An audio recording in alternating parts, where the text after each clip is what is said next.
करुणावतारं संसारसारं भुजगेन्द्रहारं सदा वसन्तं हृदयारविन्दे भवं भवानी सहितं नमामि। ओम जजगेन जजम देवास तुम तो ले जाए।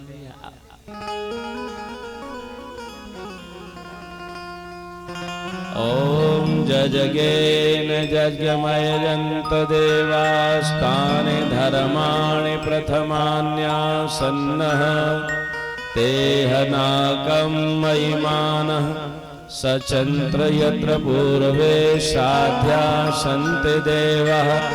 ओम नमो भगवते पुराण पुरुषोत्तमाय नमः। मंत्र पुष्पांजलि समर्पयामि।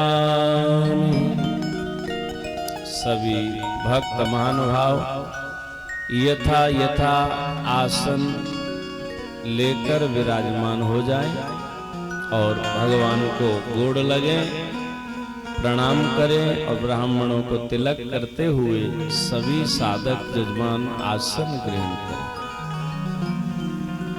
हरि ओम।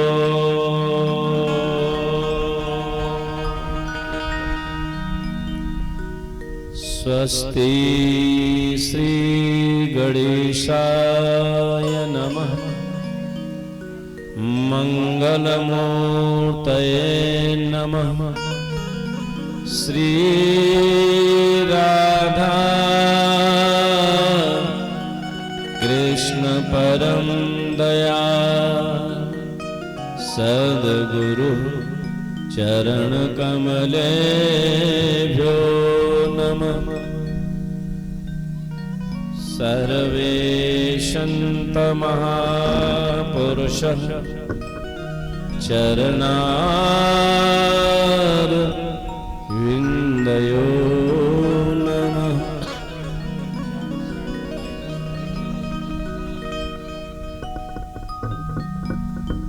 वसुदेव सुतं देवं कंस चाणूरमर्दनं देवकी परमानन्दं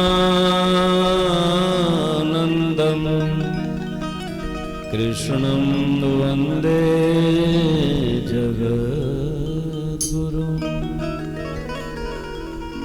वाञ्छाकल्पतरुभ्यश्च कृपा सिन्धुभ्यैव च पतितानां पावनेभ्यो वैष्णवेभ्यो नमो नमः। यं प्रव्रजन्तमनपेतमपेतकृत्यं द्वैपायनो वीरः कातर आजुहाव पुत्रेति तन्मयतया तरवोऽभिनेन्दुं तं सर्वभूतहृदयं मुनिमानतोऽस्मि। अखण्डमण्डलाकारं व्याप्तं येन चराचरं तत्पदं दर्शितं येन तस्मै श्री गुरुवे नमः। राधे मेरी स्वामनी मैं राधे तेरो दास, जन्म जन्म मोहि दीजिए श्री वृंदावन को। सब द्वारन को छोड़कर हम आए तुम्हारे द्वार। अहो वृषभान की लाडली मेरी ओर निहार।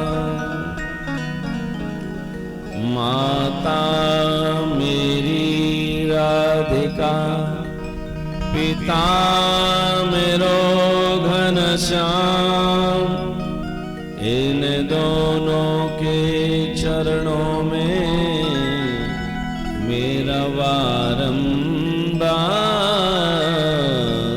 प्रणाम। अंतर्यामी अंतर्यामी श्याम तुम मेरे जीवन के आधार। जो तुम छोड़ो हाथ तो हमें कौन लगावे पार। श्री गुरु चरण सरोज रज निज मनु मुकुर सुधार।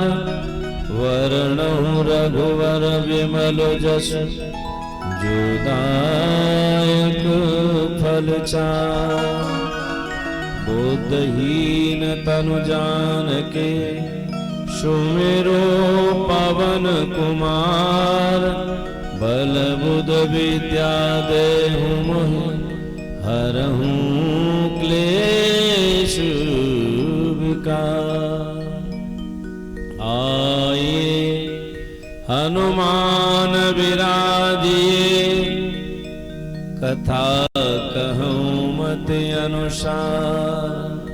भाव सहित आसन धरूं विराजिए पवन कुमार।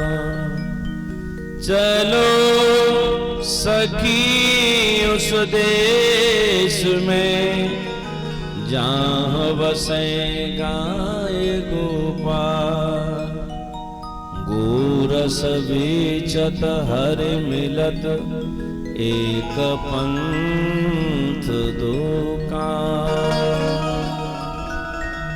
हरि भज लो हरि भज लो,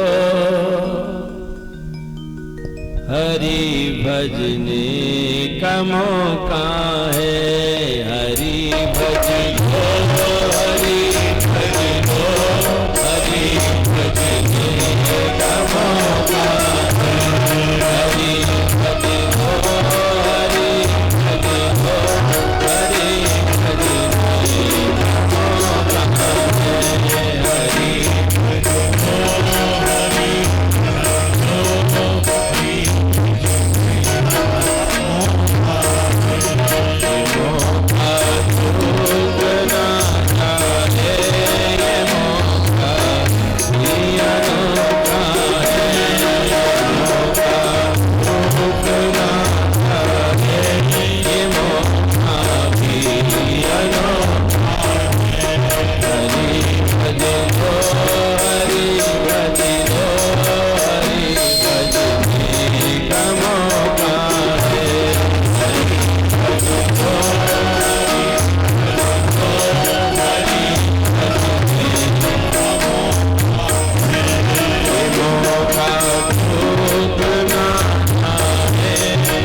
सियावर रामचंद्र की जय।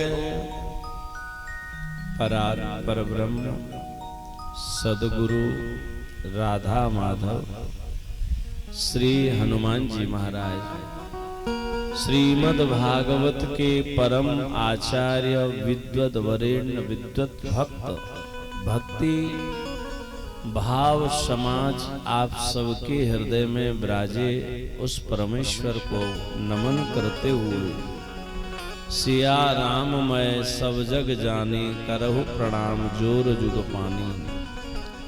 मंचस्थ सन्निहित विराजित भक्ति ज्ञान स्वरूप पुरुष को श्री सीताराम के भाव प्रभु को नमन करते हुए श्रीमद् भागवत के दिव्य भाव में आइए आप और हम आगे बढ़े।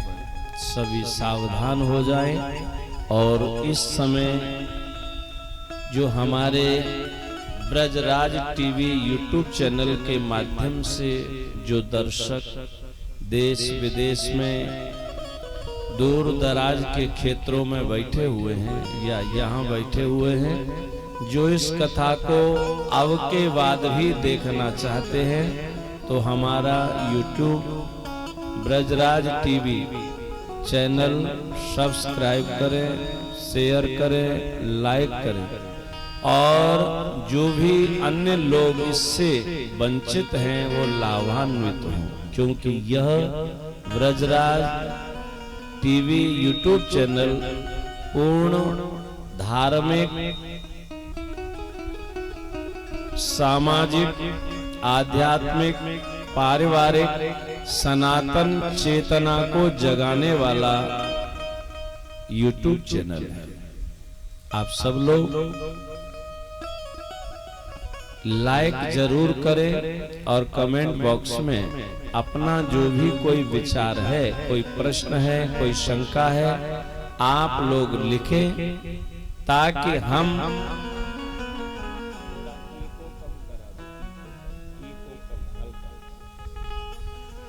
आपके प्रश्नों का उत्तर दे सके।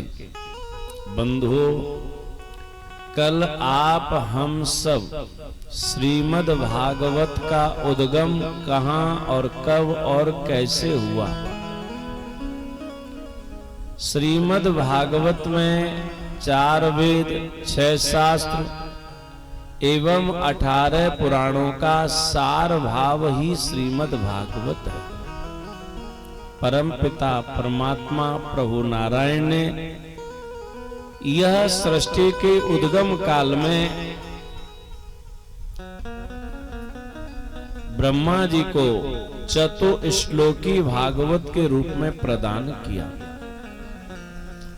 और वह चतुश्लोकी भागवत को ब्रह्मा जी ने सनकादिक और नारद जी को प्रदान किया। श्री नारद जी महाराज के द्वारा यह परम संहिता सबका सार कृष्ण द्वैपायन वेद व्यासी महाराज को प्रदान किया गया और कृष्ण द्वैपायन वेद व्यासी महाराज ने इस परम सारभूत ग्रंथ का ज्ञान परमहंस परम वीतरागी परम भागवत श्री सुखदेव महामुनि को प्रदान किया। वहां सूत जी ने सुना। सूत जी महाराज ने सौनकादिक ऋषियों को इस कथा को सुनाया और वहां ही गुरु प्रसाद स्वरूप इस दास को प्राप्त हुआ। मैं आप सबको इस कथा को सुना रहा हूं। अब आप सावधान हो जाएं, अपने अपने जूता चप्पल अपने अपने कानों से टांग लें, कोई लेके न जाए। आपसे निवेदन है, आप कोई पहले बोल रहा हूं, चप्पल सामने न रखा, आपको बोल रहा हूं। चप्पल जूता यहां से पहले हटा दें प्लीज। जो भी पहने हुए हैं वो भी उतार के नीचे कर ले। सब लोग, किसी के पैरों में जूता चप्पल, कुर्सियों पर जो बैठे हैं दूर दूर उनको भी है। कभी भी परिक्रमा और कथा और पूजा जूता चप्पल पहनकर नहीं करना चाहिए। जो जूता चप्पल पहनकर परिक्रमा करते हैं वो अगले जन्म में जानवर होते हैं, और जो जूता चप्पल पहनकर पूजा करते हैं वह क्षय रोगी होते हैं। जो जूता चप्पल पहनकर दर्शन करते हैं वह नेत्र ज्योति से पीड़ित होते हैं। हमारा काम आपको भी और जो लोग देख रहे हैं उनको समझाने का है, क्योंकि भगवान के दरबार में अगर हमसे पूछ लिया आपने क्यों नहीं बताया तो हम क्या जवाब देंगे? हम तो कह देंगे हमने तो बोला था पर बिहार के लोगों ने माना नहीं। याद रखिए, व्यास पीठ के और मंदिर के द्वार के पूर्व ही जूता चप्पल सबको उतारना चाहिए। जूता चप्पल ये माया अभिमान का प्रतीक है। अगर आप मंदिर जाते हैं, कथा सुनते हैं, पूजा करते हैं, गुरु प्रभु के दरबार में जाते हैं, तो याद रखिए कि हमें माया अभिमान को छोड़कर जाना चाहिए। अगर माया अभिमान लेकर आप भगवान की कथा में जाओगे तो आपको भगवान की कथा समझ में नहीं आएगी। प्रेम से कहिए श्री राधे। और जिनके पास मोबाइल हैं वह पुनः YouTube चैनल जिन्होंने अभी सब्सक्राइब नहीं किया है वो लोग कर ले। ब्रजराज टीवी BRAJ आगे टीवी लगाएंगे तो हमारा YouTube चैनल ओपन हो जाएगा। वहाँ गाय के साथ हमारा चित्र है, या इस समय तो लाइव है तो हम आ रहे होंगे। वहाँ ऐसा थंब होगा, उसे लाइक करें और उसके आगे शेयर का ऑप्शन है, उसे शेयर करें अपने मित्रों के लिए। व्हाट्सएप, फेसबुक, ट्विटर, एक्स या अन्य जो भी फेसबुक इत्यादि पेज हैं, इंस्टा है, उन पर आप शेयर करें ताकि इस कथा का लाभ अन्य लोग भी प्राप्त कर सकते हैं। और हमारे जो भी साथी हैं उनको भी निवेदन है कि आप लोग भी अपने अपने मोबाइलों में अपनी कथा की शोभा जरूर बढ़ाएं और अपने इष्ट मित्रों को शेयर जरूर करें। जो यहाँ उपस्थित हैं, सबसे पहले तो हमारे कैमरा वाले भाई, संगीत वाले पंडित जी लोग ये काम जरूर किया करो। कम से कम 7 दिन तो कर लो, बाकी का तो ईश्वर जाने। ठीक है? जो भी यहाँ पर जिनके हाथ में मोबाइल है वो अपने अपने मोबाइल अपना अपना जरूर पंडित जी को दे दें, वो सब्सक्राइब कर लेंगे। और क्योंकि आपको पता नहीं होता है तो आप लोग दे दें, शर्माए नहीं। पंडित जी लेकर नहीं जाएंगे आपका मोबाइल, इनके पास बहुत बड़का मोबाइल है, हमसे भी बड़का है और इनका तो हर स्तर बड़का ही है। हाँ, तो इसीलिए इन पर कोई शक मत करना। ये हमारे स्टाफ में सबसे सुसंपन्न आदमी हैं, शरीर से भी, मुस्कुराहट से भी, हाँ, हंसते रहते हैं। इसीलिए ये डील डोल वाले हैं और हम सब तो दुर्बल कृषकाय हैं और सब तो हमसे अच्छे ही हैं, क्योंकि प्रभु का दिया ये खाते पीते घर के हम कमजोर घर के हैं, इसीलिए सबसे कमजोर हम ही हैं। तो आप सब लोग इस समय बड़ी श्रद्धा और भावना के साथ भगवान की कथा का श्रवण करें। देखो, बिना विश्वास के भक्ति नहीं होती, बिना विश्वास के भक्ति नहीं होती और बिना भक्ति के भगवत कृपा नहीं होती, और बिना भगवत कृपा की जागृत अवस्था की बात तो छोड़ो, स्वप्नादिक अवस्था में भी शांति की प्राप्ति नहीं होती। अगर आप चाहते हैं कि तन को सुख मिले, मन को आनंद, नेत्रों को सकून, हृदय में करुणा और वाणी में सद्भाव आवे, तो आप सब लोग भगवान की कथा को जरूर सुनें। हरे कृष्ण कृष्ण कृष्ण हरे हरे, हरे राम राम राम हरे हरे, हरे कृष्ण कृष्ण कृष्ण हरे हरे,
परम भागवत कृष्ण भक्तों, कल आप और हम जन्माद्यस्य यतोऽन्वयादितरतश्चार्तेष्वभिज्ञस्वराट् तेने ब्रह्म हृदय आदि कवये मुह्यन्ति यत सूरय तेजो वारिमृदां यथा विनिमयो यत्र त्रिसर्गो मृषा धामना स्वेन सदा निरस्त कुहकम सत्यम परम धीमहि। आपको एक मैं भाव और ज्ञान की बात कहूं। संपूर्ण धर्म ग्रंथों में एक श्रीमद् भागवत ग्रंथ ही एक ऐसा ग्रंथ है जिसमें न निराकार न साकार न किसी नाम किसी रूप विशेष की विशेष चर्चा है। केवल विश्व के अंदर श्रीमद् भागवत एक ऐसा ग्रंथ है जिसमें परम सत्य की चर्चा,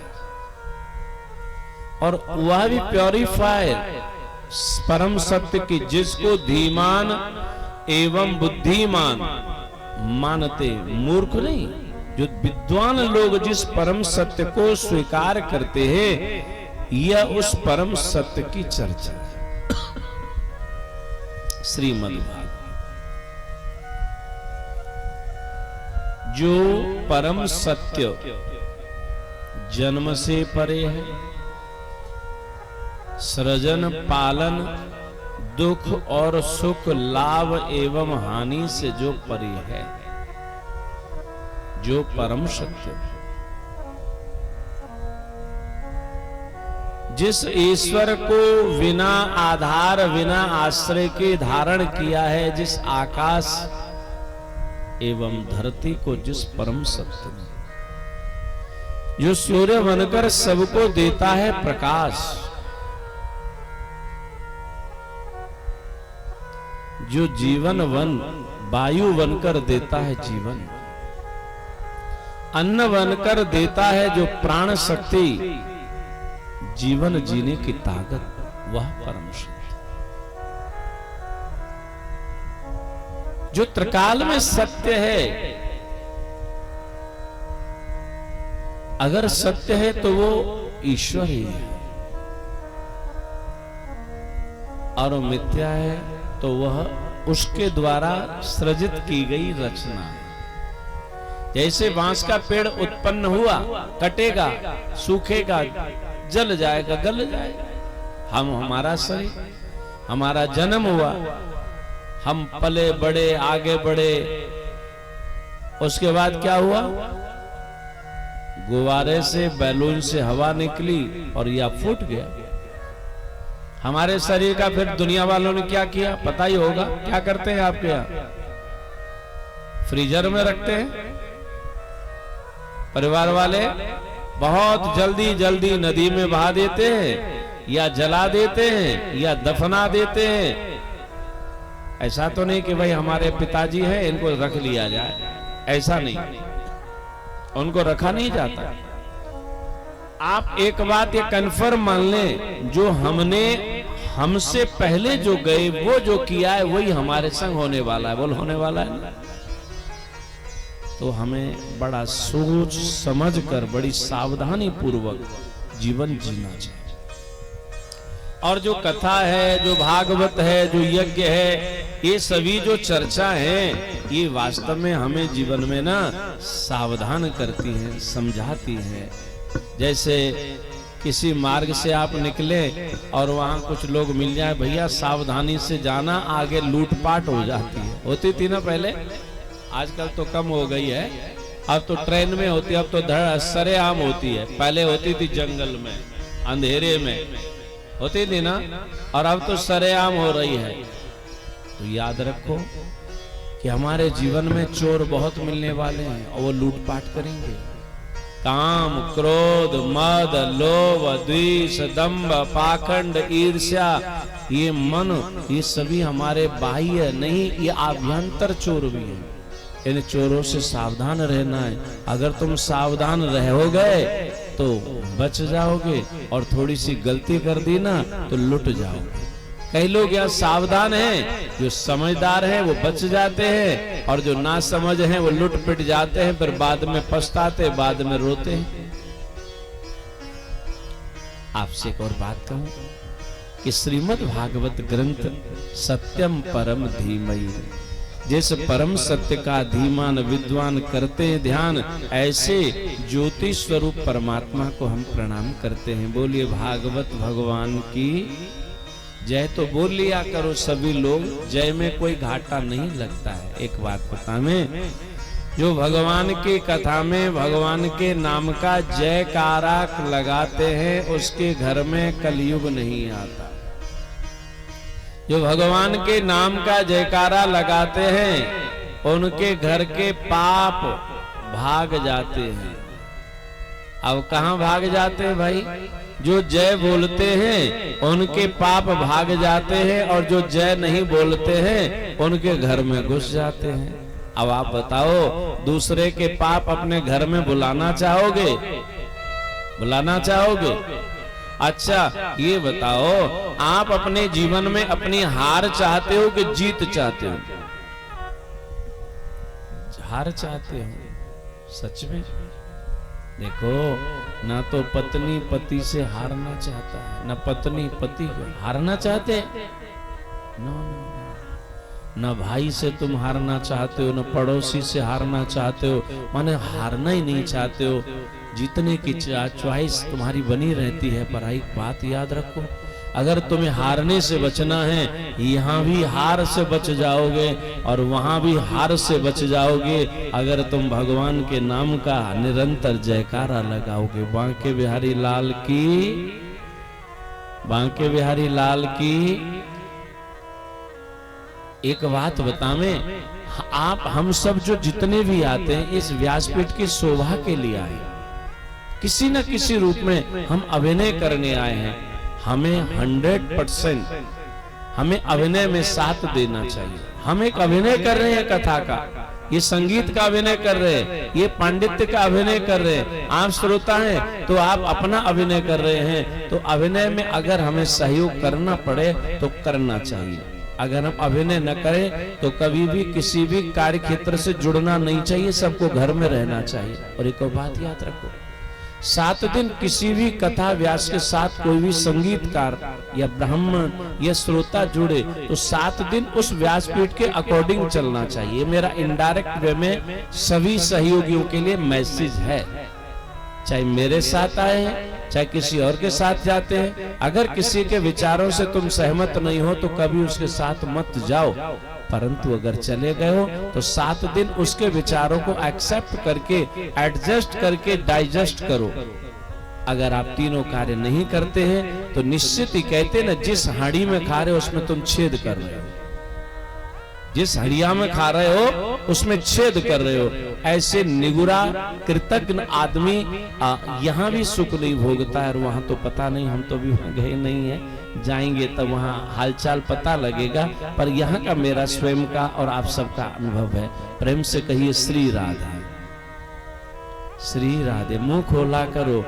जो भगवान का नाम के समय मुंह नहीं खोलते वो अगले जन्म में गूंगे होते। कौन होते हैं? और जो भगवान की बात सुनकर अनसुना, मैं नहीं कह रहा हूं, कौशिक संहिता जिनको पढ़नी हो पढ़ लेना, वहां सारे सिद्धांत उन्होंने बताया। भगवान की कथा सुनकर जो अनसुना करें वो बहरे होते हैं, और भगवान के नाम में कीर्तन न बोले तो वो गूंगे होते हैं। तो हम नहीं चाहते कि आप बहरे और गूंगे हो जाएं। आज एक माई आई थी, वो सुनाई नहीं देता है, शायद हमारे पटेल साहब की बहन की, वो बहन पता नहीं क्या सुनाई नहीं देता उनको। तो सबसे बड़ा दुख, बेचारी देख रही है सुन नहीं पा रही। तो वही स्थिति हमारे संग भी होती है। वही लोग हैं जो भगवान की कथा को अनसुना करते। प्रेम से कहिए श्री राधे, जोर से बोला करो, क्योंकि हो सकता है पड़ोसी कोई सो जाए तो जग जाएगा। जय के करंट फायदा है। जय का पहला फायदा होता है कि पड़ोसी जाग जाता है, दूसरा फायदा होता है पाप भाग जाता है, और तीसरा फायदा आलस से दूर हो जाता है। इसीलिए जय जयकार हम बीच बीच में बुलवाते रहते हैं। गलत तो नहीं करते। और एक और बात है ना, भगवान की कथा में मीठी मीठी नींद बहुत आती है ना, ऐसे ऐसे है। और महाराज कई लोग तो एक झटका मार ही लेते हैं। हाँ, एक भगवान की कथा ही है कि जहां बाजा बज रहा है, आवाज आ रही है, घर में बर्तन बजे तो नींद ना आए, पर भगवान की कथा है जहां सब कुछ बजे फिर भी नींद आ जाती है। इसे ही आनंद की अनुभूति कहते हैं। प्रेम से कहिए श्री राधे। और आपको एक बात बताने, महिलाएं जो भोजन बनाए ना, वो राधे राधे बोलते रहा करो, गोविंद गोविंद बोलती रहा करो। जैसा भाव लेकर आप भोजन बनाते हैं वही भाव भोजन में प्रवेश कर जाता है। कई लोग तो माताएं गाना गुना गा करके, कई लोग लड़ाई झगड़े में गुस्से में खाना बनाती है, पर एक दिन गुस्से में आप खाना बनाइए और एक दिन आप संसारिक गाना गा के बनाइए और एक दिन आप भगवान का नाम लेकर के गाइए। आनंद किस में आता है? श्री राधे राधे राधे गोविंद राधे, श्री राधे राधे राधे गोविंद राधे, गोविंद राधे गोपाल राधे, गोविंद राधे गोपाल राधे, श्री राधे श्री राधे श्री राधे राधे राधे गोविंद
भगवान का नाम लेकर जब जो कार्य करोगे उसमें आनंद ही आएगा। यात्रा करो तो कीर्तन करते हुए, सो तो कीर्तन करते। आज आप लोग अच्छा बताओ, आपसे थोड़ा अनुभव ले लें। आप सब लोग कथा सुनकर जाते हैं, आपको नींद कैसी आ रही है? पहले जैसी आ रही है कि कुछ बदलाव आया है, परिवर्तन आया है? पहले से नींद खराब आ रही है कि बढ़िया आ रही है? आप बताओ। खराब आ रही है, बढ़िया आ रही है? एकदम चैन की बंसी बज रही है। आहा, देखो, जिनको नींद नहीं आती हो दो काम करने लग जाओ, या तो कथा सुनने लग जाओ या कीर्तन करने लग जाओ, और तीसरा काम है माला झूली पास में तो भजन करने लग जाओ। नींद अपने आप आ जाएगी, आ जाएगी ना। नींद के लिए गोली खाते लोग, नींद के लिए गोली की जरूरत नहीं है। राम नाम का गोला, राम नाम का गोला भाग जाए यमदूत, ये वो गोला है कि यमराज के दूत भी भाग जाए। तो भैया, श्रीमद् भागवत में 6 प्रश्न हैं जिनके आधार पर भागवत आगे बढ़ी है। मानव मात्र के कल्याण का साधन क्या है? उसका नाम है हरि नाम, और दूसरा है दान। दूसरा प्रश्न किया, ये पृथ्वी और आकाश किस आश्रय पर है? तो उत्तर दिया, धर्म का आधार। तीसरा प्रश्न किया, परमात्मा निराकार से साकार देह में क्यों आते हैं? परमात्मा निराकार से साकार देह में क्यों आते हैं? बोले जब अधर्म बढ़ जाता है, धर्म की हानि गिलानी होती है, तब भगवान निराकार से साकार देह में धर्म की रक्षा के लिए, अधर्म के विनाश के लिए आया करते हैं। चौथा प्रश्न किया, भगवान के कितने अवतार होते? बोले 24। पांचवा प्रश्न किया कि भगवान देवकी वसुदेव के यहाँ जेल में आए, कौन कौन लीलाएं की? छठवां प्रश्न किया, जब प्रभु चले गए थे तो धर्म कम शरणम गता, धर्म किसकी शरण में गए? भैया देवर्षि नारद बाबा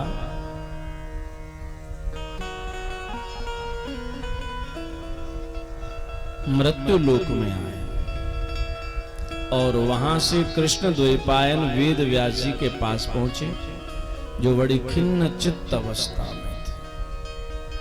नारद ने इनको चिंताग्रस्त देखा, बहुत सारी बातें हुई। तब आपने अपने पूर्व जन्म की एक कहानी सुनाई। मैं दासी का बेटा था। हमारे गांव में जो साधु संत पधारे, जो गांव का मुखिया था, उन्होंने हमको उनकी सेवा में लगा दिया। देखो, संत की जो कृपा है ना, वो 3 भाव से होती है। पहली होती है दृष्टि कृपा, माने आपको नैन भर देख ले। और दूसरी होती है कोई सेवा आपको आज्ञा करके दे काम करो। और आपको बात बतावें, बार बार आपको संत नैन भर देख ले तो समझ लेना कि कृपा कर रहे। पर अगर आज कर्री नजर से देख लियो जाए तो बाबा काई को हमें देख रहे हो। संत अगर पुनः पुनः आपको बार बार देखें तो समझना आप पर कृपा कर। और कोई सेवा कार्य आपको बुला बुला कर देवे तो समझना कृपा कर रहे हैं। अगर आपको सत्संग की बातें सुना दें तो समझना कृपा कर रहे हैं। अगर ठाकुर जी का भोग लगा हुआ प्रसाद तुमको खाने को दे दें, समझना तुम्हारा जीवन बदल रहे हैं। और तुमको तुम्हारे आग्रह करने पर अगर गुरु मंत्र दीक्षा तुमको दे दें तो समझना कि तुम पर गुरुदेव परम कृपा कर। गुरुदेव ने हम पर परम कृपा की। नैन भर देखा, सत्संग सुनाया, कार्य बताया, मंत्र दीक्षा दी। हम सबके जीवन में 3 बंधन हैं जो प्रभु के मार्ग में अवरोध करते हैं। पहला है माता पिता का, और दूसरा है पति या पत्नी का, तीसरा है बेटा या बेटी का। तीनों बंधन तुम्हारे जीवन में न हो तो समझ लेना तुम्हारे ऊपर मेरे गोविंद की परम कृपा है। अब कहने लगे, गुरुजी जाने लगे, कहा हमें साथ ले लो। अब गुरुजी अगर सबको संग ले जाने लगे तो गांव खाली हो जाएंगे, लोग बदनाम कर देंगे। अरे हमारी घरवाली को ले गए, हमारी बेटी को ले गए, हमारे बेटा को ले गए, हमारे माई बाप को ले गए, तो बदनामी हो जाएगी। उन्होंने कहा, बेटा तुम्हारे अभी माँ का बंधन है, माँ की सेवा। गुरु जब गए आंखों में अश्रु थे। मैं प्रभु से एक ही बात गुनगुनाता, हे मेरे गोविंद, वो कौन सा दिन होगा जब मेरा बंधन कटेगा। माँ के बिहारी रे, दूर करो दुख मेरा, हो गिरवर धारी रे, दूर करो दुख मेरा, हो माँ के बिहारी रे, दूर करो दुख मेरा, माँ दूर करो दुख मेरा, दूर करो दुख मेरा, कष्ट हरो प्रभु मेरा, कष्ट हरो प्रभु मेरा, दूर करो दुख मेरा।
दुखड़े मिट जावे, सब दुखड़े मिट जावे।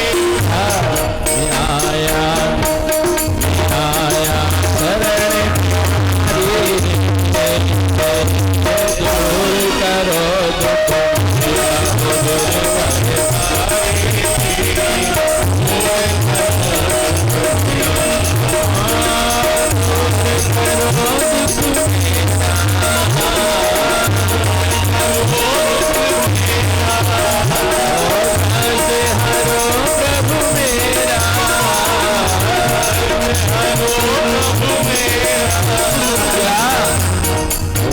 के बिहारे दूर करो दुख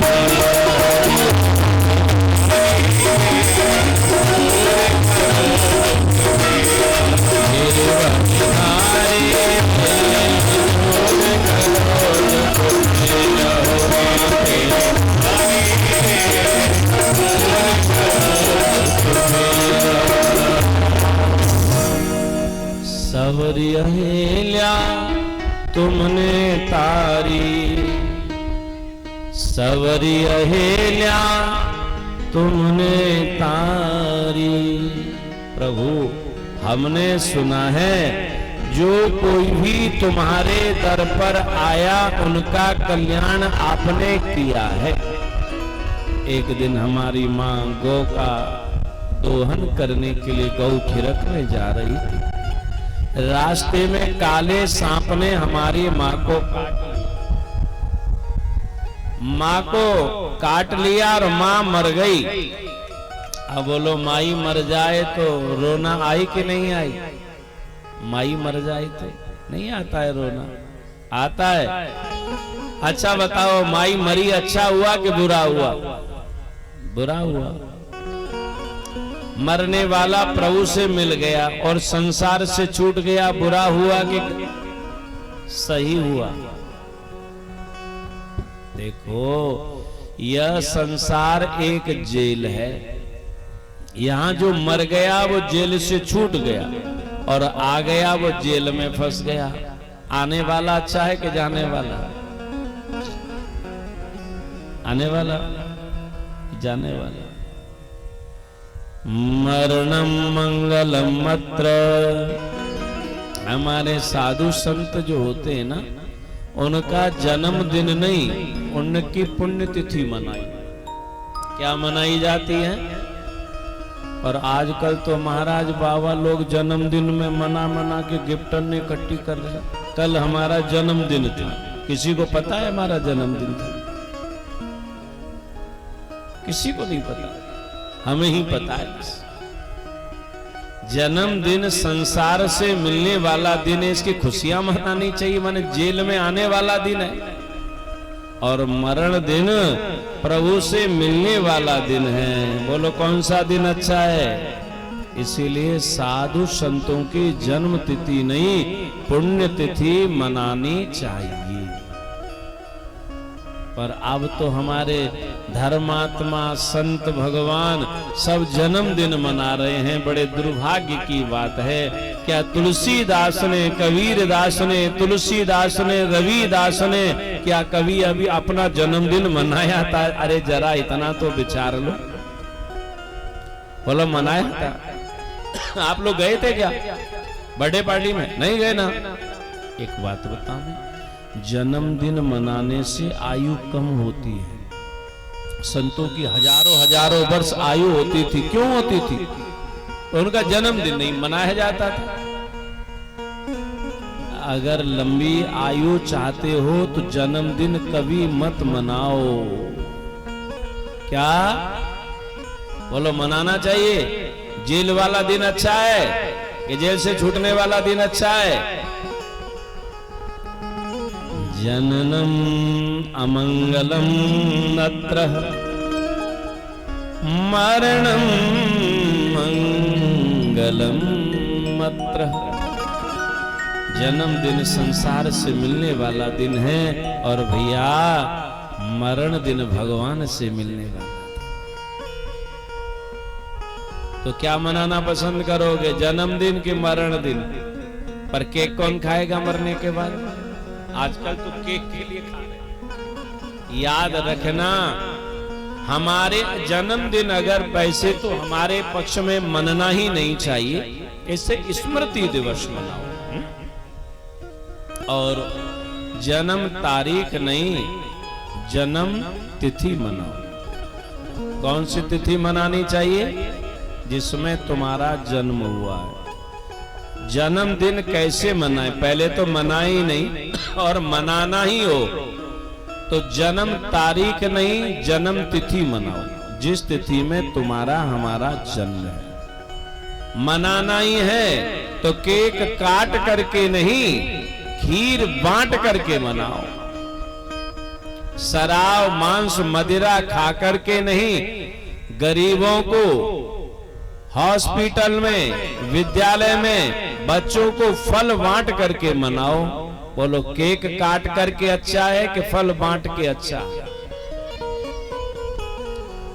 दीपक बुझा के मनाना अच्छा है कि दीपक जला के अच्छा है? हमारे यहाँ तो कैंडल बुझाया जाता है। क्या बुझाया जाता है? पर हम कहते हैं आप उस दीपक को जलाकर अपने बीते हुए कल के दिन के अंधेरे को मिटा करके प्रकाश का दीपक जलाओ, ताकि आपके जीवन में कभी कोई अंधेरा हो ही नहीं। मेरी बात अच्छी लगे तो माना करो, नहीं तो कोई बात नहीं। तो महाराज, आज हमारी माँ का देहांत हुआ, अंतिम संस्कार किया, और हम वहां से आपको एक और बात बता मैं, जब हमारे पूर्वज परिजन मर जाते हैं तो उनके शरीर को हम या तो मिट्टी में दबाते हैं, पानी में, या हम लोग जला देते हैं। क्यों? कि उनके द्वारा, जो शरीर के द्वारा कुछ पाप पुण्य शुभ अशुभ कर्मता, वह विश्राम हो जाता है, समापन हो जाता है कि भाई ये दी एंड, अब इनका कोई साक्ष्य नहीं रहता है। उनकी उत्तर क्रिया, द्वादशा, ब्राह्म भोज, ये सब हम लोग क्रिया करते हैं। यह सभी उनके कल्याण के लिए होता है। कई लोग होते हैं 1 साल तक कोई मर जाए तो मंदिर नहीं जाना चाहिए, कहीं परंपरा है, पूजा पाठ नहीं करना चाहिए, ऐसा है ना कहीं कहीं। पर ये बताओ, जब कोई मर जाता है तो राम नाम सत्य क्यों बोलते हैं?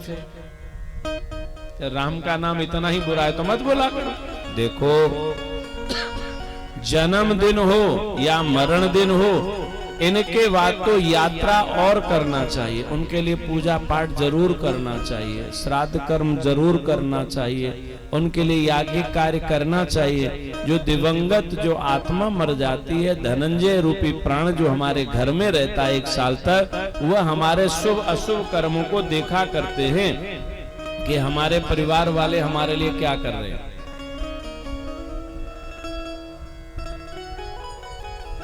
और एक प्रश्न आज आया है, किसी ने पूछा है कि कोई बालक घर में पैदा हो तो कितने दिन की अशुद्धि होती है? अगर बच्चा होकर मर जाए तो 1 दिन, उसे पातक कहते हैं। और अगर बच्चा जन्म लेता है तो 3 दिन, उसे सोवड़ कहते हैं, 3 दिन अशुद्धि रहती है। अगर कोई मर जाता है तो 5 दिन, 7 दिन और 9 दिन, अपने अपने वर्ण और क्षेत्र व्यवस्था के अनुसार। उसके बाद जब द्वादशा हो जाता है, ब्रह्म भोज हो जाता है, तो वह घर शुद्ध हो जाता है। ठीक है ना? अब इस अवस्था में हम पूजा कैसे करें? तो घर में जो बेटी है या 10 साल तक का बालक है, उसके द्वारा भगवान की पूजा कराई जा सकती है। ये प्रश्न है आपका भी। अगर ऐसा हो जाए तो हम क्या करें? बेटी या 10 साल तक का लड़का है तो उस बच्चे से भगवान की आप स्नान पूजन आरती कराएं। भगवान को कभी कोई दोष नहीं लगता, कोई अशौच अवस्था, कोई अशुद्धि उनको नहीं होती है। ऐसी अवस्था में बच्चों से पूजा करा लेना चाहिए। ये शास्त्र सम्मत बात कर रहा हूं, कोई अपने मन से बात नहीं कर रहा। और एक और सिद्धांत है गर्गाचार्य का, जैसे नदी है, इस गांव के उस किनारे पर है या इस किनारे पर, और उस गांव में कोई हमारा गोतिया रहता है, और उसके यहाँ कोई अगर जन्म मृत्यु हो गया तो हमें कोई दोष नहीं लगता। अगर 3 मील माने 6 किलोमीटर अगर हमारे घर से दूर है तो भी कोई दोष नहीं लगता है, ऐसा शास्त्र का मत है। अब हम वहां से भजन करने के लिए गंगा के तट आए हैं और जिस झांकी का ध्यान कर रहे थे वह हमारे दिल से बार बार जा रही थी। भगवान ने कहा देखो भाई, अभी तुम्हारा पाप बाकी है, भजन करो। जब हम भजन करें, पाठ करें, पूजा करें और हमें कोई सफलता ना मिले तो निराश नहीं होना चाहिए, समझना चाहिए कि अभी हमारा कुछ पाप बाकी है। जब तक पाप बाकी रहेगा तब तक आपको किसी भी पूजा पाठ जप ताप का फल मिलने वाला नहीं है। प्रेम से कहिए श्री राधे। आओ वह दे छूटा, मैं ब्रह्मा का पुत्र नारद बना। लाओ तुमने क्या बनाया है? 4 वेद 6 शास्त्र आदि आदि का रस निचोड़कर नारद जी ने कृष्ण द्वैपायन वेद व्यासी महाराज को दिया है, चतुश्लोकी। और वहां से कैलाश पर्वत पर पहुंचे, जिसे आज वर्तमान में हम अमरनाथ कहते हैं। यहाँ माँ जगदम्बा बैठी हुई हैं। अब जगदम्बा पराम्बा से नारद बाबा ने कहा माताजी भोले बाबा कहाँ गए? अम्मा कहने लगी किसी काम से जल्दी में चले गए हैं, पर हमारे जो भोले बाबा हैं ना, हमसे कोई बात छुपाते नहीं है, जो भी कोई बात होगी हमें बता देंगे। कहने लगी लो कितनी सीधी सादी होती हैं ये मैया, पुरुष जैसे बहकावे तैसे ही बहक जाती हैं। पहली वाली माताएं बहकती, अब नई वाली माताएं नहीं बहकती, अब तो पुरुषों को बहका रही है ना? बोलो बहकाती है कि बहकती है? पहले माताएं सीधी थी, अब एक्टिव मोड पे आ गई थोड़ा सा, हैं? टीवी देख देख के, मोबाइल देख देख के होता है ना। अब तो महाराज इंस्टाग्राम पर रील बना रही हैं और काम धंधे छोड़ करके नाच रही हैं, तो तेज हो गई कि नहीं? आजकल माताओं की रील वायरल ज्यादा हो रही है, पुरुषों की तो ठस पे चली गई। आपको एक बात बता, में नारद कहते हैं भोले बाबा कपटी हैं। अम्मा ने कहा अगर मेरे भोले बाबा को कपटी कहा ना तेरी जवान काट दूंगी। अम्मा मानो चाहे मत मानो, भोले बाबा आपसे छुपाते हैं। पार्वती मना करती है, नारद कहते हैं, नारद बोले ये बताओ जो हड्डियों का पहाड़ है कहां से आया आपको पता है क्या? बोले नहीं। भोले बाबा के गले में मुंडमाला है कहां से आई पता है? बोले नहीं। भोले बाबा के जूड़े में एक औरत रहती है उसके बारे में पता है? बोले नहीं। कहते हैं हमारी माताएं बहनें भले ही कोई बात पर भरोसा न करे, पर कोई कह दे कि तुम्हारे पति उस मोड़ पर एक महिला से बात कर रहे हैं, बोलो भरोसा होगा कि नहीं? डंडा लेकर पहुंच जाएंगी बकरी चराने वाला, बोलो होगा कि नहीं? हाँ। नारद ने कहा मानो चाहे मत मानो, हम तो बाबा ठहरे चले। आज माताजी नाराज हो गई, बोले बाबा आए, जैसे तैसे खोजा, मनाया। पार्वती जी कहने लगी तुम्हारा नाम किसी ने जरूर गलत रख दिया है, तुम भोला नहीं, तुम तो कपट का गोला। कैसे? ये बताओ ये हड्डियां किसकी हैं? ये मुंड किसके हैं? और ये जूड़े में औरत कौन है? भोले बाबा ने कहा क्या यहाँ नारद बाबा आए थे क्या? बोले आपको कैसे पता है? बोले नारद जिस घर में आवे वहां लड़ाई जरूर होती है। क्या होती है? हाँ आए थे। बोले सुनो देखो, तुम गुस्से में आकर शरीर का परित्याग करती थी तो ये तुम्हारा शरीर है, ये तुम्हारे सिर है, और तुम्हारे विरह में जब हम पागल हो गए थे तो हमने गंगा को धारण किया, ये गंगा मैया। माता जी का टेम्परेचर डाउन हुआ, कहने लगी तुम ये बताओ इतना दिन जिंदा कैसे रहे, मरे क्यों नहीं? देवी हमने अमर कथा का पान कर लिया है। भूले हमें ना सुनाई,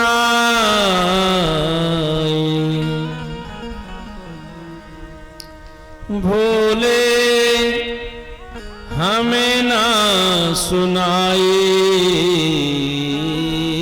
अमर कथा,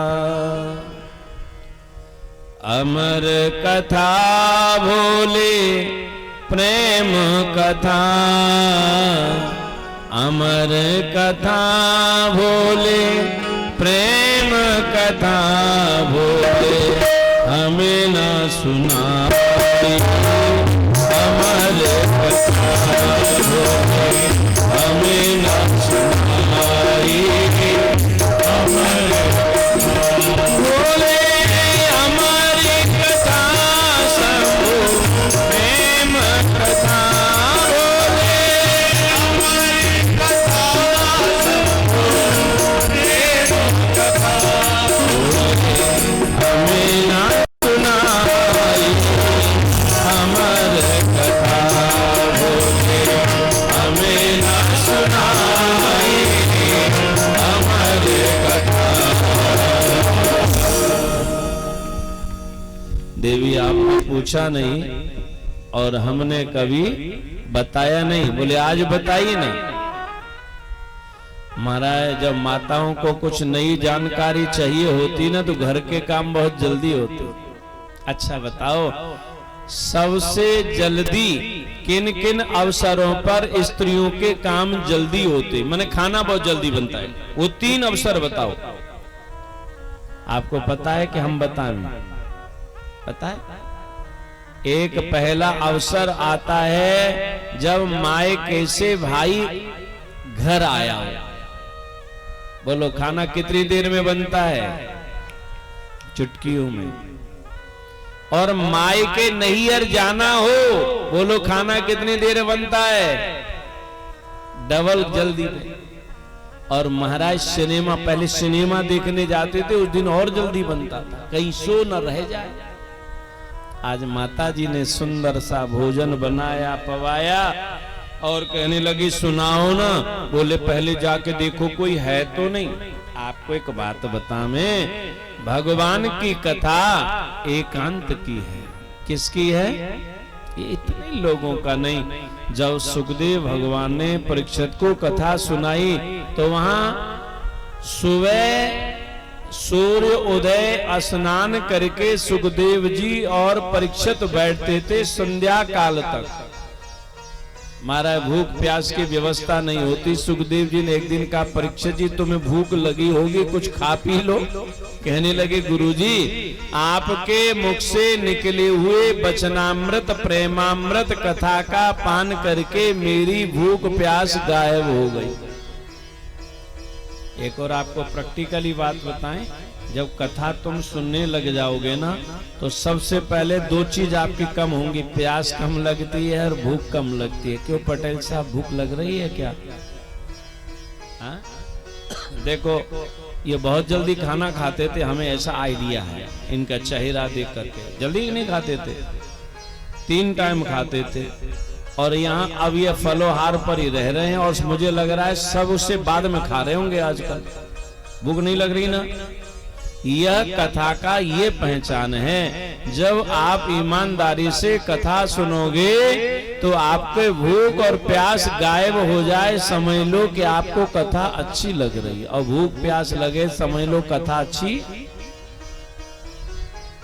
महाराज ताली बजाई, पशु भागे, चुटकी बजाई, पक्षी उड़े, परंतु पीपल के पेड़ के खोखले में एक सुख का अंडा है। कहने लगे तो मरा हुआ है, पर यह नहीं पता जिसकी कथा सुनने जा रहे हैं उसका नाम है अमर कथा। क्या नाम है?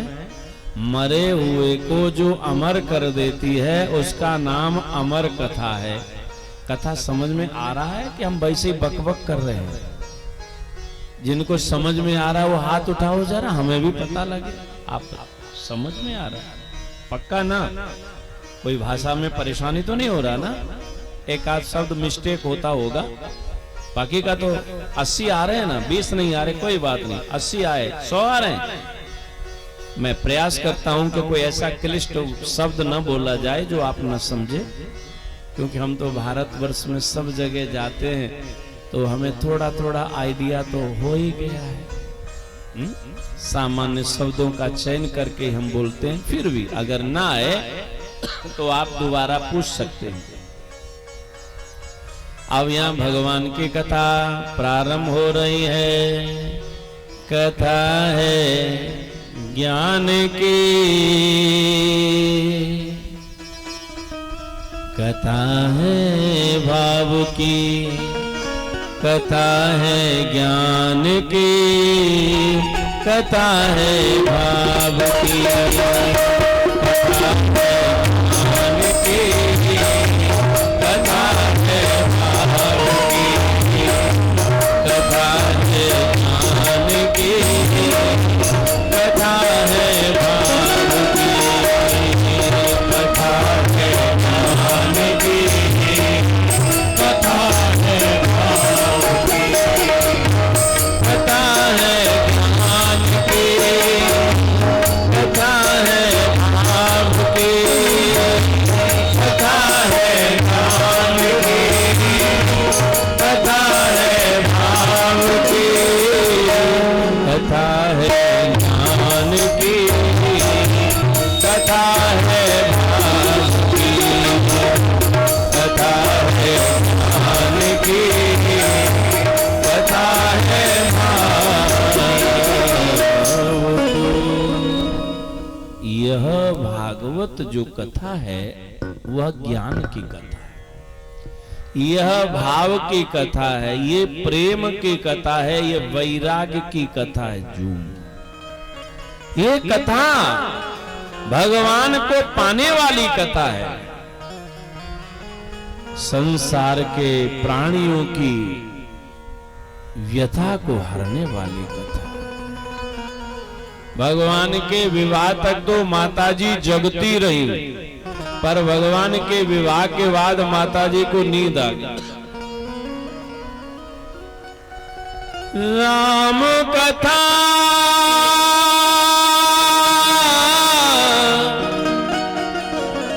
सुंदर करता रे, संशय विहग उड़ावन मारी। भगवान की कथा हमारे जन्म जन्मांतर की जो शंका है उनको दूर कर देती है। बोले बाबा भगवान के 16,108 विवाह हुए, आगे क्या हुआ आगे बताए। बोले देवी क्या कह रही हो, मैंने तो भगवान के पोते का भी विवाह करा दिया और वहां युद्ध हो रहा है। बोले भोलेनाथ मैं तो सो गई। बोले फिर कथा में हुंकारी कौन भर रहा था। जैसे ही तीसरा नेत्र खोला है, आहा सुखदेव कथा सुन, त्रिशूल लेकर मारने दौड़े हैं। पार्वती माँ बोली बोले बाबा जब इन्होंने अमर कथा का पान कर लिया है तो मरेंगे कैसे। आज वेद व्यास पत्नी अरणी झमाई ले रहे, उनके मुख में प्रवेश कर गए। 16 वर्ष रहे। वेद व्यास जी बोले बेटा बाहर आओ। कि बाहर नहीं आऊंगा, माया लग जाएगी। हाँ अगर द्वारिकानाथ भगवान कहते हैं तो मैं बाहर आ जाऊंगा। आज भगवान नारायण ने कहा हमारी माया तुमको नहीं लगेगी। नाड़ को कंधे पर डाला है और भजन करने चले हैं।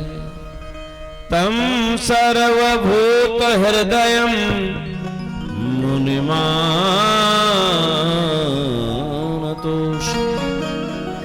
जो सब भूत प्राणियों में व्याप्त ब्रह्म का चिंतन करते हुए परम भागवत श्री सुखदेव महामुनि भाग रहे हैं। पत्नी ने कहा ले दे के 16 साल बाद एक बालक हुआ और वह भी घर छोड़ के जा रहा है। अरे इनको रोको, विरह कातर आज हुआ, बेटा रुक जाओ। देवांगना स्नान कर रही हैं। उन्होंने कहा वहीं रुके मेरी बेटी हो, जाओ मेरा युवा बेटा यहाँ से निकला तो तुमने कपड़ों को नहीं पहना, पर मैं बूढ़ा निकला तो। कहा पिताजी आप यह तो जानते हैं कौन है स्त्री कौन है पुरुष, परंतु आपका बेटा तो ये भी नहीं जानता। और हम अपने पाप अपने गुनाह दुनिया से छुपा सकते, भगवान से नहीं छुपा सकते। ये सब भूत प्राणियों में व्याप्त ब्रह्म हम सबको देख रहा है, हमने कब सही किया और कब गलत किया। वहीं से आ गए हैं सुमंत, जैन, पैल आदि को महाराज भागवत पढ़ा रहे हैं। वरहा पीड़म नटवर वपु कर्णयो कर्णकारम आहो वकीयम स्तन कालकूटम जिंघांसया पाये यदप्रसादे लेवे। बोले आगे बोलो, बोले हमें इतना ही आता। इसमें ये भाव है जो बाल घातनी पूतना अपने स्तन पर कालकूट जहर लगा करके आई उसको भी। उधर कृष्ण द्वैपायन है, बीच में गंगा है, उधर परम भागवत सुखदेव भागवत सुन रहे। याद रखो जो ग्रंथों का ज्ञान अधूरा है उसे कब ना सुनो और ना कभी सुनाओ, न पढ़ो न पढ़ाओ। जब तक पूर्ण ज्ञान गुरु कृपा से और गुरु कृपा के हस्ताक्षर तुम पर न हो जाए तब तक वह कार्य जीवन में कभी नहीं करना चाहिए। बाबा तुलसीदास ने रामचरितमानस को जनमानस के लिए तब तक नहीं दिया जब तक भगवान शंकर के हस्ताक्षर नहीं हुए थे। सत्यम शिवम, ये भगवान शिव का हस्ताक्षर है। सत्य ही शिव है, शिव ही सुंदर जहां लिखा हो उसी ग्रंथ का नाम रामचरितमानस है, जो जनमानस का एक ग्रंथ है। ऐसे ही सभी विद्वानों को, धर्माचार्यों को, पंडितों को, कथाकारों को जब तक गुरु कृपा का हस्ताक्षर न हो जाए, गुरु प्रमाणित न कर दे। महाराज अगर गुरु ने चेला चेलियों को टाइट किया तो चेला चेली गुरुओं को छोड़ के चले जाते हैं, बोले हम तो अपनी दुकान अलग लगाएंगे, अब तुम ये देखेंगे। याद रखना जब कर्ण जैसा गुरुद्रोही होता है तो वह कुरुक्षेत्र के महाभारत में बेमौत मरता है। जो गुरुद्रोही, गुरु अपराधी है, चाहे वो किसी भी क्षेत्र का साधक क्यों ना हो, वो बेमौत मरता है।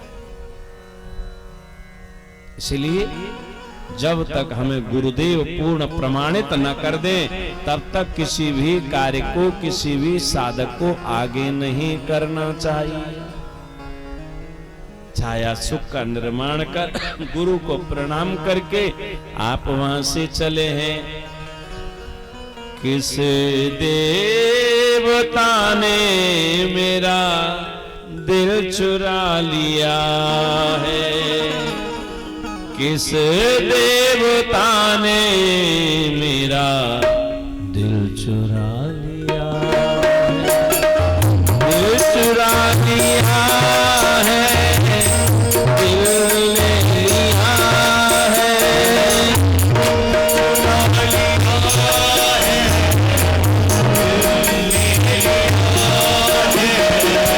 किस देवता ने मेरा दिल ले लिया है, किस देवता ने मेरा दिल ले लिया है। आज ये महाभारत के थोड़ा सा प्रसंग है। दुर्योधन काल की घड़ियां गिन रहा है, उसी समय वहां अश्वत्थामा आते हैं अंतिम इच्छा पूछी कि मैं उन पांडव माने भीम का मृत्यु चाहता हूं। इधर पांडवों ने भगवान द्वारिकानाथ से कहा, मन में बड़ी बेचैनी हो रही है, चलो भोले बाबा के दर्शन करें। जब हमारे जीवन में अशांति आ जावे ना, तो भोले बाबा के मंदिर में जाना चाहिए। ओम नमः शिवाय, ओम नमः शिवाय, ओम नमः शिवाय। जब मन में अशांति का भाव आ जाए तो प्रत्येक साधक को भोले बाबा के मंदिर में जल चढ़ाकर, गाय को रोटी खिलाकर ओम नमः शिवाय जाप करना चाहिए। हम सबके जीवन की समस्याओं का हम